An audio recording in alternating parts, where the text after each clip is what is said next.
High friends, welcome to Samiksha bakery and kitchen. So आज मी बनवला आहे चीज केक जो सगळ्यांना आवडतो. सो त्यासाठी मी घेतलेला आहे क्रॅकरचा बिस्किट आणि त्यामध्ये मी घातलं आहे बटर. ॲक्च्युली बटर तुम्ही मेल्टेड पण घालू शकतात. मी इथे सॉफ्ट करून घेतलं आहे बटर लवकर होण्यासाठी, लवकर सेट होण्यासाठी जरा मी सॉफ्ट केलं आहे बटर आणि तो मी ॲड केला आहे. सो ह्याला मी चांगल्यापैकी आता मिक्स केलं आहे आणि हा मी एक टीन घेतला आहे, त्याच्यामध्ये मी सेट करते आणि टीनच्या खाली मी ह्याला बटर पेपर लावून घेतला आहे की मी इझिली तो चीज केक काढू शकते त्यासाठी. आणि ह्याला मी आता 45 मिनिट्स फ्रीजमध्ये सेट करणार आहे. सो तो मी आतमध्ये ठेवलेला आहे फ्रीजमध्ये. त्यानंतर मी घेतलेला आहे क्रीम चीज जरा वेळ तुम्ही बाहेर ठेवू शकता सॉफ्ट करण्यासाठी.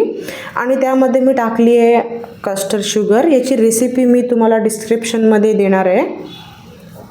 हे मी मस्तपैकी मिक्स करून घेते. ह्याच्यामध्ये क्रीम चीजचा जो लम्प्स आहे ते राहता कामा नये याच्यामध्ये. आणि त्यात मी ॲड करणार आहे एग्स कोण डायरेक्टली ॲड करतात सगळे. सो तुम्ही सगळे ॲड करू नका, 1 बाय 1 एग्स ॲड करा. त्यामुळे काय होणार, जी क्रीम एकदम स्मूथ अशी होणार आहे. आणि त्यामध्ये मी ॲड करणार आहे लेमनचं थोडं ज्यूस आणि फ्रेश क्रीम. ह्याने एक वेगळाच टेस्ट येतो चीज केकला. त्याच्यामध्ये मी थोडासा कॉर्नफ्लोअर ॲड केलेला आहे. चीज केकमध्ये बेकिंग पावडर वगैरे मी नाही घालत, डायरेक्टली बनवते. सो माझं बॅटर इथे रेडी झालेलं आहे. ह्याच्यामध्ये मी इसेन्स पण ॲड केलेला आहे आणि मी ह्याला बेक करणार आहे 180 डिग्री सेल्सिअसमध्ये 35 to 40 मिनिट्स. सो ह्याला मी डबल बॉइलिंगमध्ये बेक करणार आहे.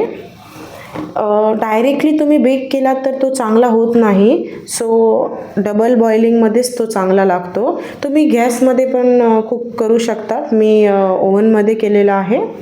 सो तुम्ही बघू शकतात फायनली त्याचा जो कलर आहे तो असा यायला पाहिजे. एकदम कच्चं असताना पण काढू नका, जेणेकरून तुम्हाला स्लाईस मारायला भेटणार नाही आहे. सो ह्याच्यावरती तुम्ही कुठचे पण फिलिंग यूज करू शकतात. मी इथे चेरी यूज केलेली आहे, चेरी फिलिंग. सो तुम्ही बघू शकतात ह्याचा फायनल लुक मी असा बनवलेला आहे. तुम्हाला आता मी एक पीस कट करून दाखवते. कट करण्या अगोदर ह्याला ॲटलिस्ट अर्धा तास तरी तुम्हाला फ्रीजमध्ये ठेवायचा आहे, नाहीतर तो फ्रेश असा कट होत नाही. जर तुम्ही मोल्डमध्ये बनवला तर तो डायरेक्टली तुम्ही खाऊ शकता. सो तुम्ही बघू शकतात किती सॉफ्ट आणि सुंदर असं टेक्स्चर आलेलं आहे त्याला. सो मी तुम्हाला आता इथे टेस्ट करून दाखवते. खरंच खूप सॉफ्ट आणि यम्मी केक आहे हा. तुम्ही पण घरी ट्राय करून बघा. आणि तुम्हाला जर माझा व्हिडिओ आवडला असेल तर प्लीज लाईक, शेअर आणि सबस्क्राईब करा. थँक्यू.